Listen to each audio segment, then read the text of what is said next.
This is BKL Nightly. I'm Thad Brown, joined by Caleb Carr today. Now, we do have a theme for the show, as we always do. We'll get to that in a minute, but two monster trades went down in the NFL this afternoon. We got to talk about both of them. We will begin our show with that. So let's start with the more surprising one, Caleb, which is the Myles Garrett trade from the Browns to the Rams. Just give me your initial reaction when you heard the news this afternoon. Shocked. I mean, maybe I'm just not like as deep into Browns Twitter sphere as I need to be, I guess. Who wants to be that, by the way? Nobody Right. does. I know that I do know now that there were some kind of rumors floating around before the actual trade went down, but I didn't see any of those personally. So when this happened, it was out of absolute nowhere. And at first I was like, this is terrible. Why would you ever do this? And the Rams are just... I told you before, my initial reaction was Rams 20-0, winning the Super Bowl, undefeated. I've come down to earth a little bit now, but my initial reaction was that this was really bad for the Browns. I'm starting to like it a little bit more. We were talking about how the Browns aren't going to be anything, at least for a couple of years. They've started to develop a really good young core. Obviously, they still need their quarterback, but they're on the right. They're ticking up, but it's probably at least 2 to 3 years until they're like serious. And for right now, Garrett is just kind of gathering dust. He's breaking records, and that's about it.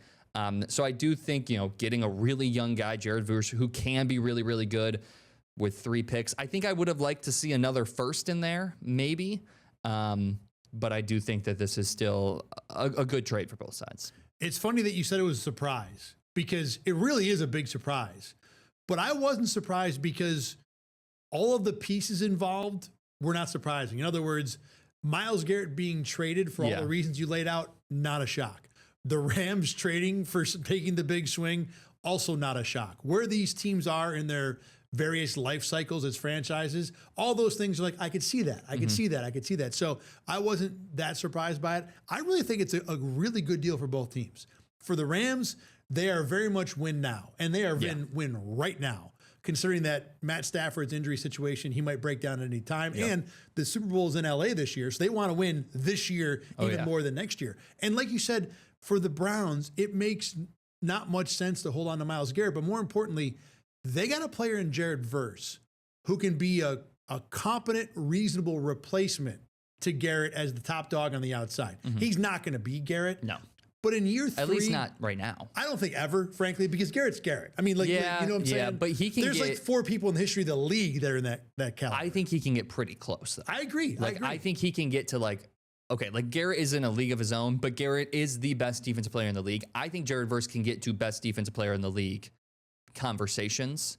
That's fair. That doesn't mean he'll be on the same level as Garrett, but whatever the year is, I think he can be one of the best defensive players. Maybe not this year or next year, but down the line. Saying that's his ceiling, I think, is fair. Yeah. More importantly, the Browns have 2 or 3 years of cost control because he's only in year 3 of a rookie contract. So there are a lot of things that make that palatable. And I totally agree with you that another first-round pick would have made this a home run. Oh, yeah. This is like, I saw it described in ESPN today as a stand-up double. I think that's exactly what it is for the Browns. Yeah. Not a home run, but they did very, very well, all things considered. Doesn't really affect the Bills at all. This is a Bills show. So let's move over to the trade that is about the Bills, and that is A.J. Brown. It finally did happen, everybody. He was traded by the Eagles to the Patriots. The compensation was a 2028 first rounder, which is not nothing because everybody loves the 2027 draft. So the Patriots keeping their first rounder in that draft was big. And then in addition, the Eagles will get a 5th rounder in 2027. There's a lot of caveats to it. It's like the Patriots have 2 picks. They get the higher of them. It don't matter. It's a 5th round pick.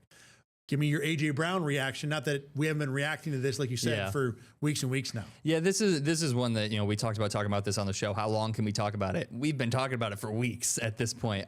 This is something that we've kind of knew was going to happen, expected to happen. I don't think it takes away from the fact that it's still a very big move, though. This makes the Patriots wide receiver core pretty scary, I think. A.J. Brown's a very good number 1. They obviously still have Romeo Doubs. We've talked about, we've been doing the comparisons for a few weeks now that the Patriots kind of 3 through 5 wide receivers are very good as well. So this is a really good core to kind of put around a young quarterback in Drake May that was an MVP candidate last year, and you're kind of expecting him to stay at that level. I mean, it could be scary for the Bills. I think that this is, especially with the Bills being, I think the secondary is one of the bigger weak spots for Buffalo, or at least the cornerbacks. Maybe corner 2 is certainly a question corner 2. mark. Yeah. So to have to go up against AJ Brown and Romeo Doubs twice a year, it's not something that I'm sure they're happy about. The remodel of the Patriots wide receiver room in 1 year, I think, is certainly bullet point A out of this, because you're right. They are deep now. When you could take Matt Collins and Pop Douglas and Kayshon Boutte and stick them at the very bottom of the depth chart, guys who have been productive. Matt Collins has been around, seen it all, done it all kind of thing. And then have AJ Brown and Romeo Doubs at the top. That's not Cincinnati level. But no, it's pretty nobody good. is Cincinnati exactly. level. But if AJ Brown is still a top 10 receiver, and I know he's 29, I know he can be a head case, but I still think he's a pretty safe bet to be that. Yeah. And then, Doubs could, in theory, be a number 1 level receiver. Should at worst be a competent 2, maybe could be a really good 2. Yeah, their wide receiver room is really good for a quarterback that's on the ascent, for a team in general that's on the ascent. Yeah, and again, you think about the Broncos gave up a 1, a 3, and a 4 for Jalen Waddle, who's just a little bit younger, probably less of an off-the-field headache. Yeah. And the Patriots gave up not only just a 1, but a 1 in a year that they kind of picked. Yeah. Patriots did some good work here. I mean, this is a really good deal for the Patriots. Honestly, even for the Eagles, AJ Brown it's just been a weird relationship there. So this is kind of one of those situations. I do think the Eagles probably could have gotten more. Yes. But I think this was we just got to get rid of him. This is the best case scenario. A first round pick is a first round pick. So I do think that's good. It kind of sucks that it's next year for the Eagles. But I think they were just trying to get rid of him. I think if it wasn't the Eagles, if it was other uniform combination, other helmet, I think people would be more critical of what the Eagles got for AJ Brown. But because it's Philly, and people just assume they'll figure it out, they know something. That's a good point. Yeah, I think everybody's going to be more okay with the compensation side on the Philly side. They didn't do terrible, but AJ Brown is an elite receiver, and a lesser receiver got a better draft compensation package. Yeah. All right, let's move on to the Bills part of the show. What we want to do today is kind of go through the over-unders that are out there for player props. We might get into some of the team stuff. The plan that we had for today has been altered based on the big news in the NFL. So we're going to go through some of the over-unders. We're going to pick the over-unders, which way we would go. And we'll also, at one point of all these over-unders, lay one out that I would absolutely, if you will have one and I'll have one, that we would 100% actually put money on if we were so inclined. Do we want to wait till the end to say that, or when we get to that, when you get to that spot, Gotcha. this is my one that I'd actually put money on. This is my bullet point one, if you were. Gotcha. All right, let's start with the one that kind of got this whole discussion going. Caleb was talking about this not too long ago, but or actually I pointed out that this existed on X, that Josh Allen's touchdowns over-under number is 24.5. Interesting, because Josh Allen has not been under that in his last 6 seasons. That's 6 years in a row of pretty heavy evidence of a guy that you'd think would be a safe over. The one thing about it is, though, each of the last 6 years, the number has declined. I don't have the numbers in front of me, the exact numbers, but it's essentially like 39, 35, 37, 35, then a big drop when Stephon Diggs left, and then it was, I think, 29, 27, 26. So, or I think it was 25 last year. So based on that trend, 24.5 was a pretty good number, because if that trend continues, he goes under. Last year was 25. Yeah. Caleb Carr, would you go over or under Josh Allen 24.5 touchdowns? I understand the concern of the regression. I think it is maybe a little bit concerning that he was regressing, that number was going down even when Diggs was there. But then Diggs leaves, it's kind of obvious that number would go down. And then last year, Allen kind of had maybe a quote-unquote down year passing wise. It was also a below average wide receiver receiving and banged up receiving core, with Dalton Kincaid getting hurt by a lot. And then on top of that, James Cook had the best rushing season of any running back that Josh Allen has played with in his NFL career. So there were a lot of factors of why I think that number went down. I'm going to go over. I don't think it goes under 25. I think that's kind of the baseline. You add DJ Moore, you add Skylar Bell. Not saying that Cook is going to regress or Cook is going to get worse, but it might be difficult. He was the guy last year. He was the option. It was, hey, if James Cook isn't running, we have nowhere to go. So I think now that there's maybe some other options in the room with DJ Moore, Skylar Bell, hopefully Dalton Kincaid can stay healthy. He only missed 4 games last year, but I think we can both agree that some of the games that he was out there, he wasn't as effective because of the injury. So in reality, he missed more than those 4. But if he's out there for full healthy season, DJ Moore, Skylar Bell, I see no reason why James Cook needs to still be the only number 1 option.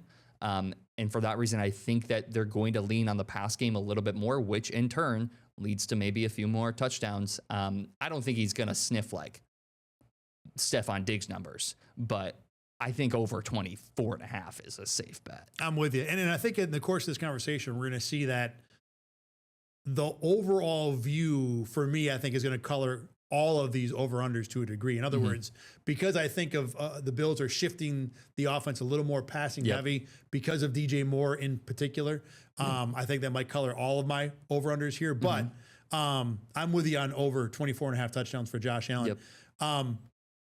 Because of the evidence we've had the last 6 years and the fact that DJ Moore is involved. Let me ask you this, though. So I got the numbers here. We do have the technology, by the way.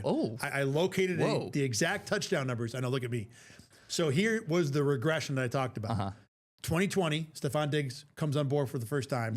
37 touchdowns. Explosion. 36, 35, 29 in the last Diggs year. He goes away, 28, and then 25 last year.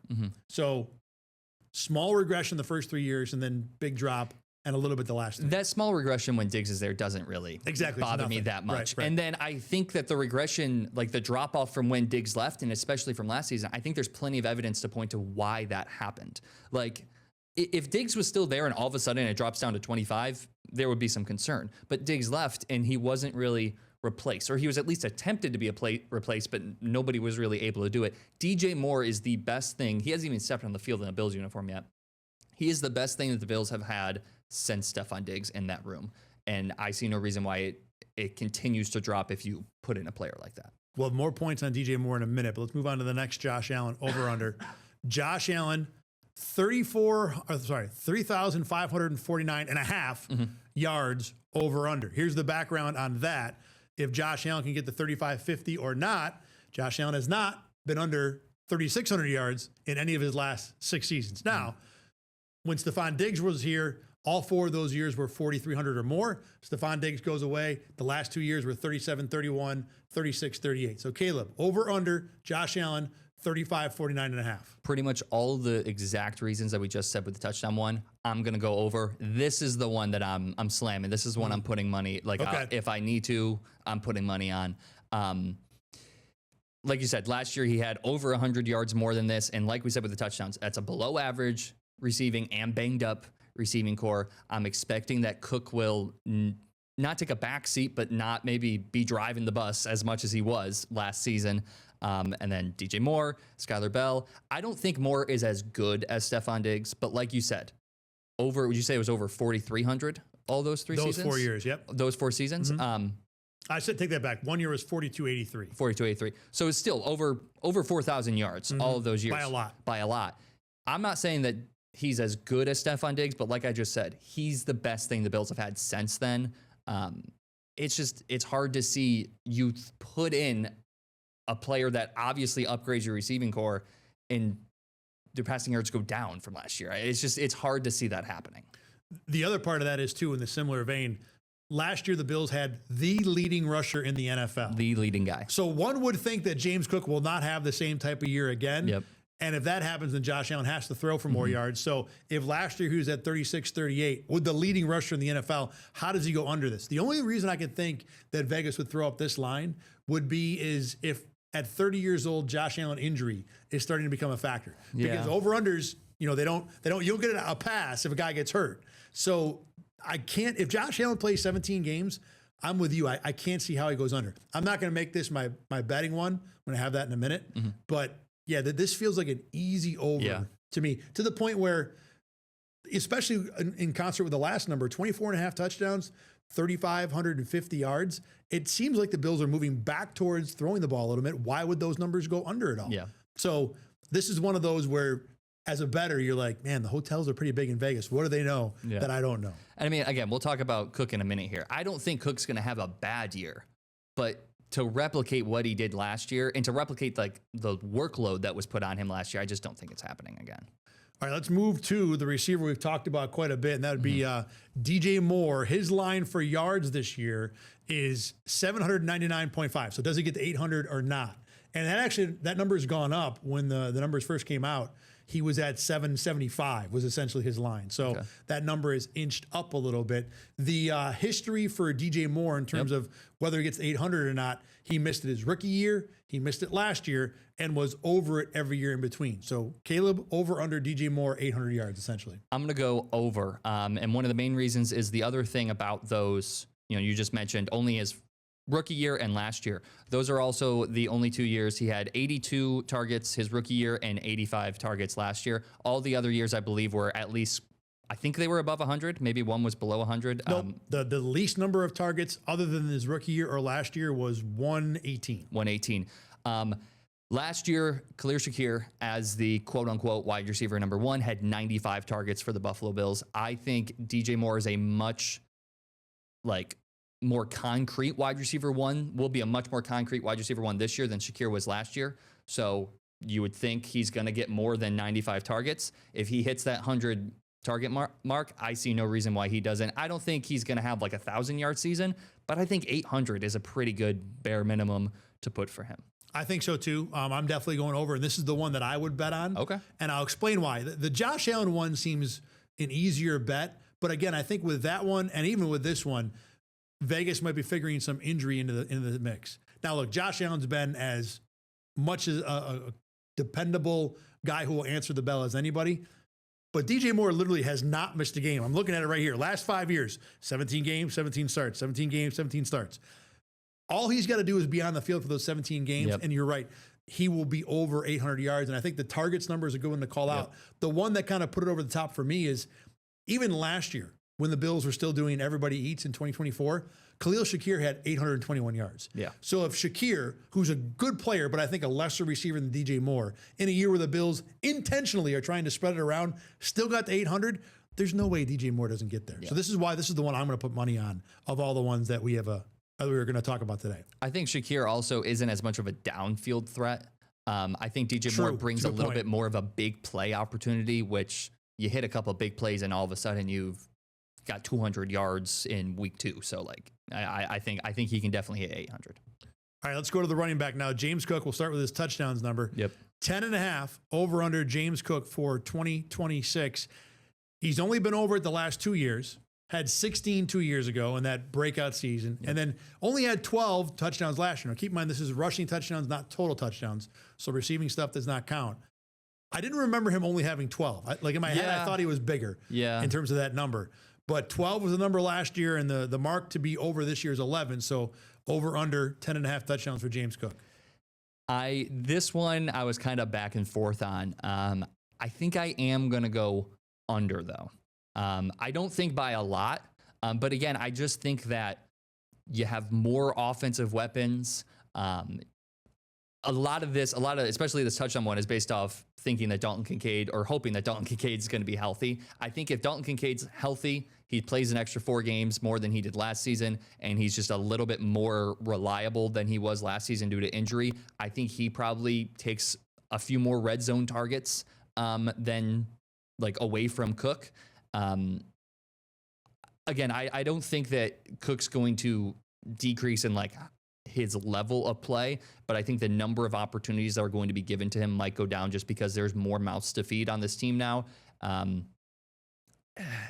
This again, I just right now I'm going back and forth on it. I feel like he's going to have either I think this line is perfect. This line is really, really good. I'm gonna stick with under, though. I'm gonna stick with under. I'm with you in that this was the toughest of the individual player numbers to go over under. I'm also with you on going under. I almost talked myself into it a little bit because I want to talk myself into it because he is so good, but In terms of being over. I talked myself into the under number. Oh, okay. I felt like I'd gone over on so many. I'm like, there's no way that they all go over. I mean, I guess it's possible. A good point. It is a good point. But just by, sheer law of numbers, that at some point, or the odds should be against it. The other thing that kind of helped push me under here too, the league did not ban the tush push. So Josh Allen sneaking is still a thing. And you look at the run defenses the Bills have to play early in the season. That's a good point. Patriots, I didn't even look at that. Texans to open the year. Rams. It's not out of the realm that James Cook has now with Myles Garrett. Exactly. That James Cook has 1 or 2 rushing touchdowns heading to week 6. Now, look, you got Jets, Dolphins. You got games you can make that up later on in the year. But I do think the schedule's a little tougher. And again, I would think DJ Moore and the Dalton Kincaid point for this line is an excellent one because I think Dalton Kincaid in the red zone would very well be a candidate. Also, hey, if Keon Coleman shows anything, you would think it would be in the red zone. Maybe, all those things lead to James Cook under 10.5. I think that is a pretty reasonable bet and the one that I would make picking one side or the other with this one. The other line with James Cook is the yards. The line for him is 1,249.5. So does essentially James Cook get to 1,250 yards? The history here, he only topped it last year. That was the only year he was over 1,250 in terms of rushing yards. So over under for you here. I feel like this goes against everything I've said, but I'm going to go over just because I feel like this line is really low. Like he put up, 1621 last year. Again, I don't think he's going to get back to that. That was with, similar to what I was talking about with DJ Moore and the targets. That 1621 was on 309 rushing attempts. The year before that, 2024, he had 1,009 yards on 207 attempts. I think he's going to be right in the middle of those attempts-wise. I think he's going to be around the 250 mark with rushing attempts. It's going to go down a little bit from what it was last year, but not like a whole ton. So I'm seeing around the 250 mark. That's halfway in between the two. Halfway in between 1,000 and 1,600 is 13, and that's above this line. I still think he's a very good player, and if you give him the opportunities, he's going to produce. This line's just so low to me. So, I'm going to go over. I went under. This is the only one we went different on so far. I understand that. Yeah. Like, it does make sense. The things for me were, you talked about DJ Moore a little bit. Yep. You would think with a bona fide number one, not only does DJ Moore get just more targets in general, but he's probably going to take some first and second down targets from James Cook, you would think, or first and second down touches, I should say. So that reduces the James Cook workload a little bit. The offensive line is a little bit different. I like Alec Anderson as a run blocker, but the coaches are different. There's no more. The positional coaches have changed when it comes to the Bills and the offensive line. So, that's a thing as well, that you're probably going to get a downgrade, going to Pat Meyer because, with Aaron Kromer, it was such a good situation. It almost can't be as good. I might be reaching a little bit, but that was my argument for going under. So then I am curious, workload wise, like I said, last year, 309 attempts, the year before that, 207 attempts. What's your estimate of like how much is his workload going to get reduced in the running game? Obviously, I don't have the passing numbers in front of me. We're not talking about passing. We're talking about rushing. So rushing wise, what do you think his attempts are going to be at?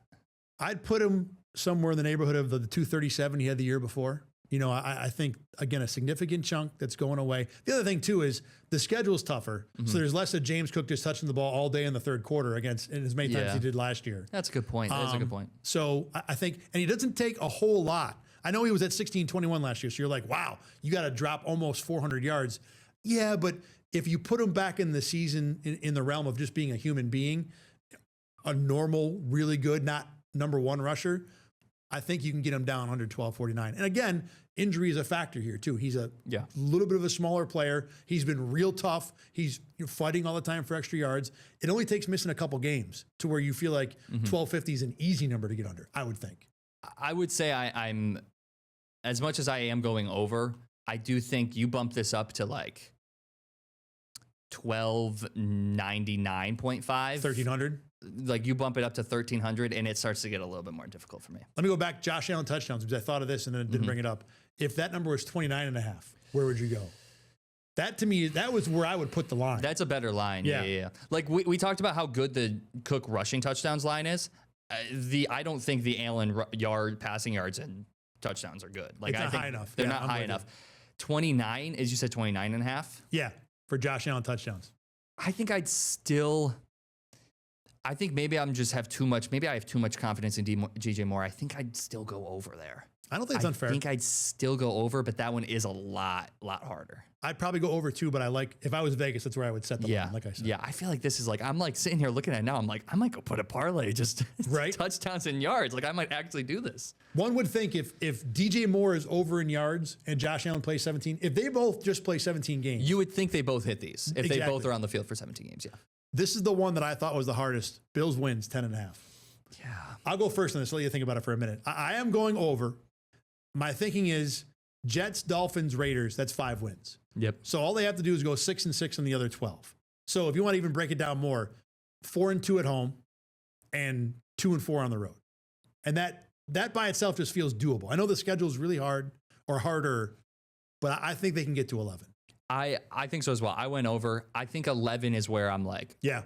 Like 11 is the number. I'm like, it's got to be 11. 12, I feel like might be too much. But the Bills haven't gone under this number since 2019. And when you look at the odds, for the win total of all the teams, how Vegas really looks at it is if you have an elite quarterback, you're automatically at 10 the 10.5. Mm-hmm.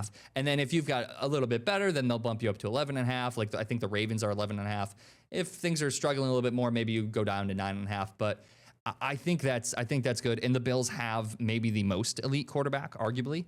I think that's correct. So I think that they're automatically in contention to be there. And I like the way that you put it, that you would think that they automatically have 5 or 6 wins and then they just have to win a few more. And I think they will. I don't think they're going to do bad against this good competition. I think they're going to hold their own against, especially later in the season. So I think 10.5 is a good one, and I went over. We got 3 minutes. I want to get both of these in. So let's do this one quick. Patriots or Bills at their current line, which when we did this was -130 for the Bills, +130 for the Patriots. Which would you bet? If you watch the Hot Take show, then you'll probably know what I'm going to go Patriots. I think I like the Bills a little bit more, but with how betting works with the line, I think I'll bet the Patriots. The Patriots were in the Super Bowl last year. They won the division last year. They've improved on the offense drastically.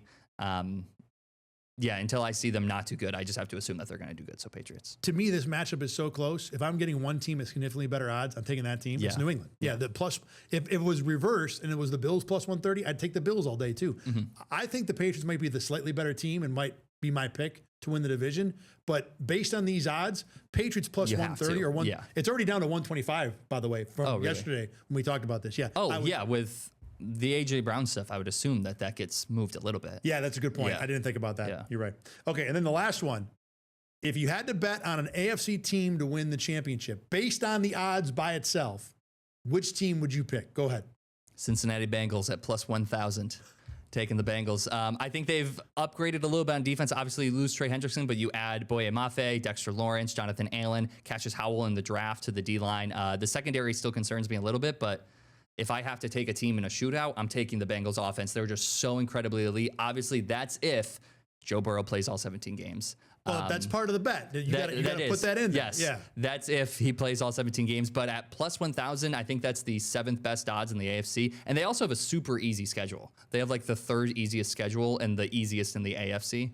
I would go Bengals +1,000. I didn't know about the schedule thing.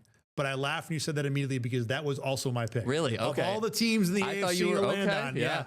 The thing that struck me with looking at the odds here is that give me all the long odds teams or any of the long odds teams. I mean, the Chargers at 8:30. Yeah, Houston, I thought you were going to go Chargers, honestly. I really thought hard about the Chargers. I really thought you were going to go Chargers. But my number 2 was actually Jacksonville at +1450. Oh, wow. Okay. 14.5 to 1 for the Jaguars, who had a really good offense, same coach. I mean, if you wanted to just stack coaches in the AFC based on offensive acumen, Liam Cohen is top 3 probably? Just thinking of it off the top of my head. Offensively? Yeah. Might because be. Houston defensive coach, the Bills of Joe Brady, but untested. Yeah. Ravens rookie coach. Sean Payton's going to be high on that list. Yep. But all of those, give me outside the favorites. Ravens, Chiefs, Bills.